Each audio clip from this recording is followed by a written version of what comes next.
All right, welcome to the Two Sons podcast. Happy Friday, everybody. We are going to be covering the Rings of Power episode today, the new one from this last week.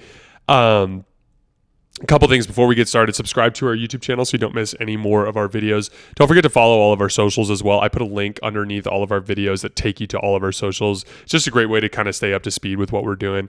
As always, we sincerely appreciate your guys' support, and that's the best way to kind of follow along with us. So I thought this was the penultimate episode of Lord of the Rings before this inevitable conflict that's going to take place at this garrison to the north of the Southlands.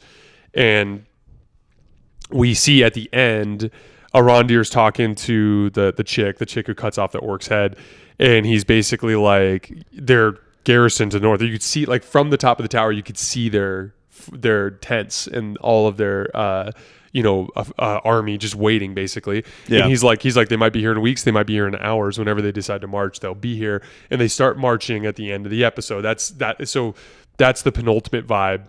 There's a bunch of other stuff that happens though back in Numenor. It was actually a complicated episode. Dude, a lot of stuff. Yeah. Galadriel manages to convince Halbrand to join because the whole you find out. And I thought this was really interesting. Like, they're led to believe in the last episode that the Númenóreans are getting involved because of, like, a sense of purpose from the leaves falling from the tree. Right. But the Prime Minister leads you to believe that Númenor basically wants to have a presence over there for their own self-interest, right, essentially, which I thought was interesting. Mm-hmm. But they needed Halbrand to go there because it was like basically that's part of their whole plan to form a kingdom there. They need Halbrand to be that guy, which I thought was interesting because the Númenóreans definitely strike me as a self-interest type of society. Most definitely. They're trying to get high on their horse. They're trying to prove themselves to the elves. Like, we don't need the elves. We don't need the elves. We do. Yeah, even though they're like allying with the elves for this incident, it's like it's all for this ulterior motive to put. Right. And at one point he actually says, like, one day the elves will be inferior to us, which I'm like, okay, bro, good luck with that. We'll see how that goes. Chill. Yeah. There's a lot. I really like Halbrand's character. I like the fact that he is trying to just put his past behind him. And he's like, hey, I just want to live a simple life. I don't want to be in charge. I don't want to be king of anything. Like, I really like making swords. Just leave me alone.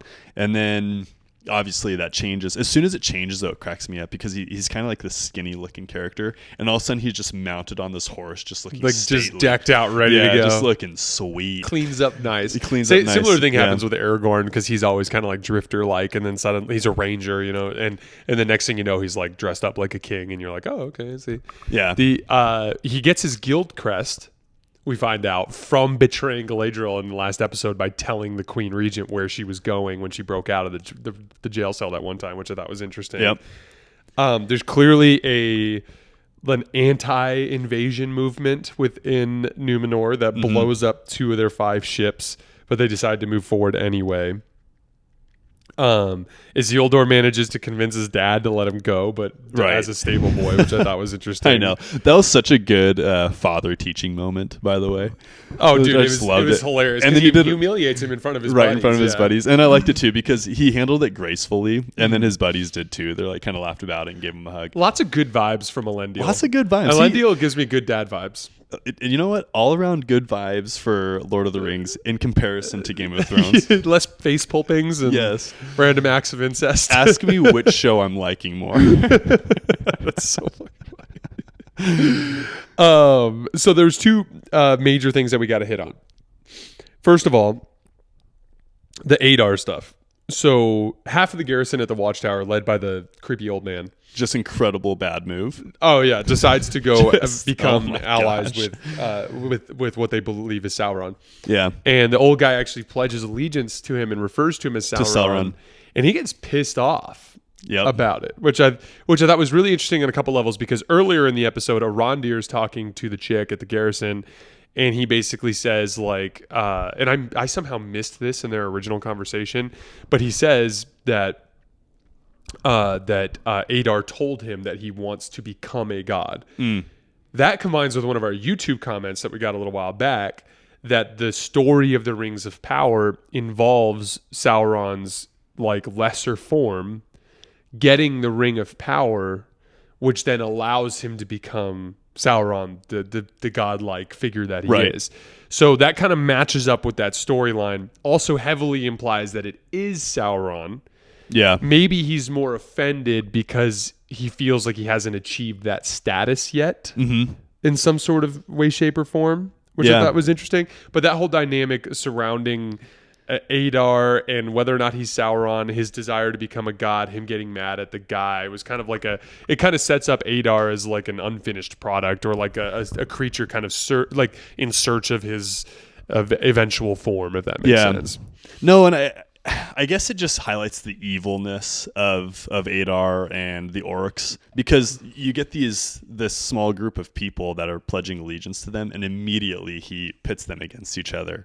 And makes that one guy. Was that his? No, it's not his son. But he essentially gives him the knife, and we don't know if he kills the kid or not. But it sets a tone for just ultimate bad choice. Yeah, like prove your allegiance to me by killing this random child. Right. It looked like he was about to do that. It looked like he was about to do that shit. Well, and that guy is very weak-minded, because he goes, "Oh, even if you're not Sauron, I'll pledge my allegiance to you." Yeah, like he's clearly like his survival instinct is just to like run around the room like, "What do you want me to do? I'll do anything." Who's more likely to win? Like, let's just join up with them. Yeah, exactly. Like bet on the winner type of deal. Yeah. The sword, the hilt. We discover that it represents some sort of key to Sauron's ability to subjugate the Southlands. So and there's a way to kind of search around this. So from what we know in the Morgoth battle, which I thought was really cool, how we find out that one of the stronger elves gets infused with power from the blanking on what they're called. Basically the superior beings above the elves, that the one that Morgoth was one of but broke apart. And essentially, like, it's interesting that they fought vicariously through those two beings, because there's the elf who's clearly beneath the Valar. That's what they're called. He's beneath the Valar. And the Balrog is beneath Morgoth. And a little hint, when Gandalf first mentions the Balrog in the Fellowship of the Ring, he refers to it as the Balrog of Morgoth. I don't know if you picked that up because I heard you and Elena were rewatching it. We are. But they have a battle over, essentially the elf is trying to pour his light into the tree, and the Balrog is like slashing it with his fire whip that he has in Fellowship of the Ring, and essentially, from what I understand, it's like a conflict that keeps going and nothing. But in the process, it's like pouring all of this energy down into the earth to make the mithril. Yeah, and and that kind of tees up the mithril thing. So there's a moment in I want to say it's Fellowship of the Ring where Gandalf and some of the others ask the elves to help in the journey to deliver the ring to Mount Doom. And Elrond basically says, old Elrond basically says, like, we can't help. Our light is fading too much. Like, we don't have the power we used to. Yeah. So all of us are sailing back to Valinor. And little by little, they're going back in ships. And obviously the last ship goes at the end of Return of the King. But what's interesting about that is, like, it's clear that same problem was perceived at this point, because we see the tree with the infection on it, the corruption on the tree. And they think that this mithril is going to, like, if they clad themselves, saving grace. Yeah, if they clad themselves in this mithril, it's going to save them. And clearly it doesn't. Yeah. And what's funny is, like, they enter into this ally relationship with the dwarves for the mithril, basically initiated by Elrond and Durin. Yeah. And it obviously leads at some point to the elves and the dwarves having a massive falling out, and it doesn't even solve the problem, which is kind of like a sad... But it's very tragic.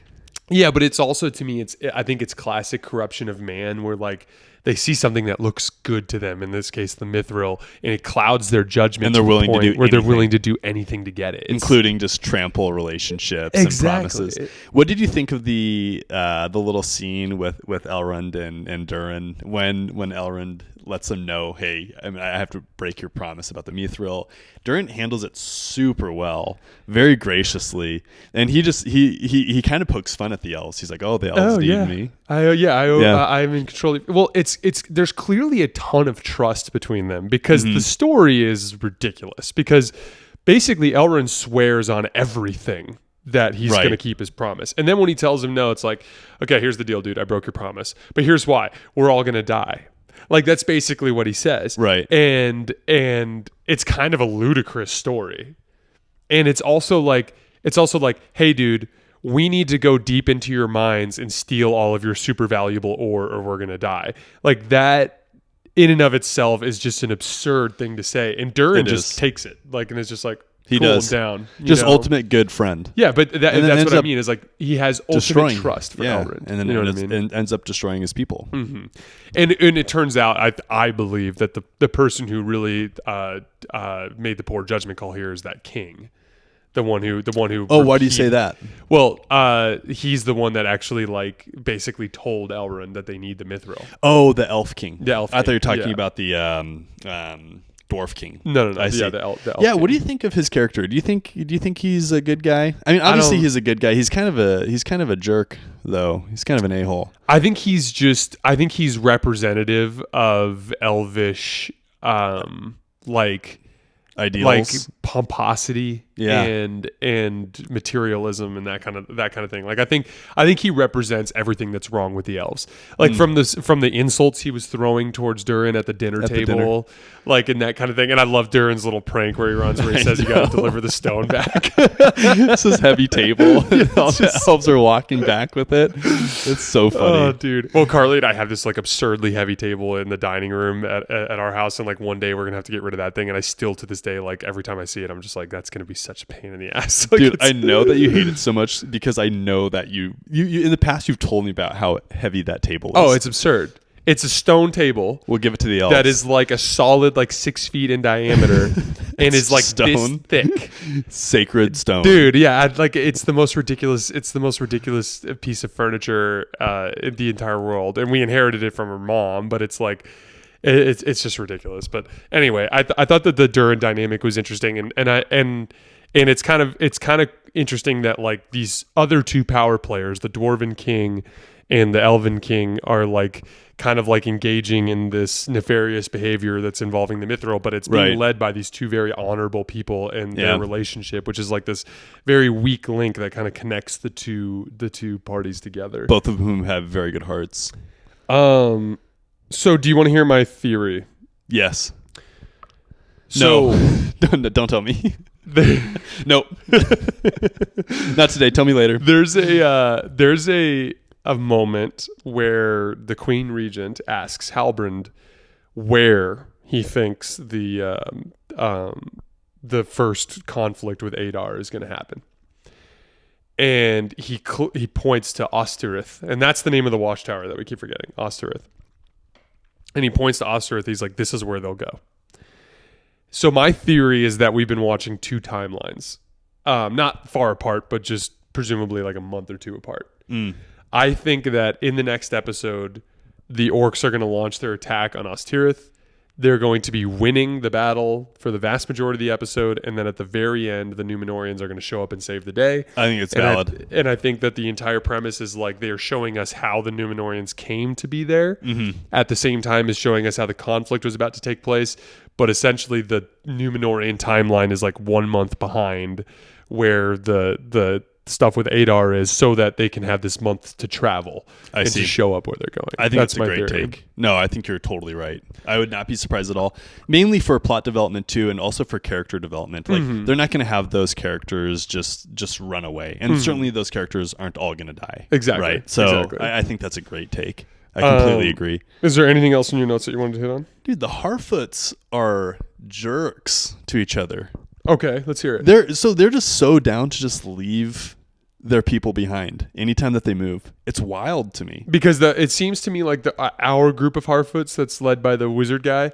It seems to me like they're still in the train, but they're really far behind. Yeah, and essentially when they reach their destinations, they just kind of trickle in behind them. But then eventually they're going to get lost. They're incredibly. It's kind of funny because they go on two extremes. 1 second they're singing and dancing and wearing goofy clothes together, just kind of like having a grand old time, and then the next they're just completely leaving their people in the dust super ruthless to die. Yeah, It's just a bizarre. It's a bizarre. Oh, what? we totally missed something. So there is a creepy looking Eminem-esque white evil wizard that is chasing the creepy guy, the homeless looking wizard guy. Oh yeah, yeah. So homeless looking wizard man. Yeah. So that was interesting to me because like one of my theories is that guy might be Gandalf.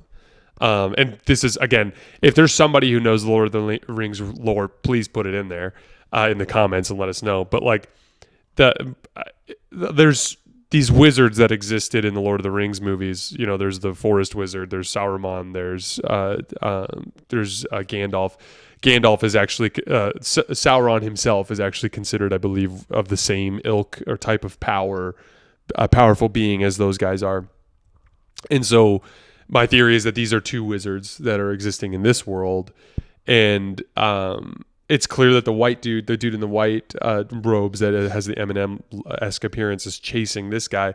But the one thing that's weird is like I want really badly to think that guy's good and that he's Gandalf or whatever, but he keeps having this weird vision that goes back to his like fire right. spider web that's around him when he's on the ground. Right. And so like I'm just generally confused as to who that guy is, what his purpose is. Like, what if that was like the big twist? Like he's Sauron or something. Like all of a sudden he just goes crazy. It just starts killing Harfoots by the dozen. Yeah. But I'd have no idea where they're going with that. And I'm really curious to see what happens. I'm curious too. Mm-hmm. And I think there's limited speculation that you can have. And again, maybe our viewers have this all figured out, but yeah, I have so limited speculation as far as what I think is going to happen with the stranger quote. The stranger's completely up in the air for me. I do think he's a wizard. I think that's pretty obvious. His power is clear as a wizard at this point. Yeah. Is that all you got? That's all I got. All right, guys. As always, we sincerely appreciate your support. We will be back with a bunch of recordings on next Wednesday, and then basically 1 month from today, our availability opens up to where we're going to be able to start recording more, because like obviously our Lord of the Rings episode is coming out on the day that the new episode comes out. So my point is like we're going to eventually have it a little bit more timely fashion, and we'll record quickly after stuff comes out. But we were listening back to that other episode, and the vibes are just better in the evening. Luke and I have more energy. His wife is sleeping in the next room because she's a nurse that works overnight. Like it's morning, it's coffee vibes. It's not high energy vibes. So this is gonna get better in the long run. But we appreciate those of you guys who have supported us, and we will be back next week. Thanks a lot.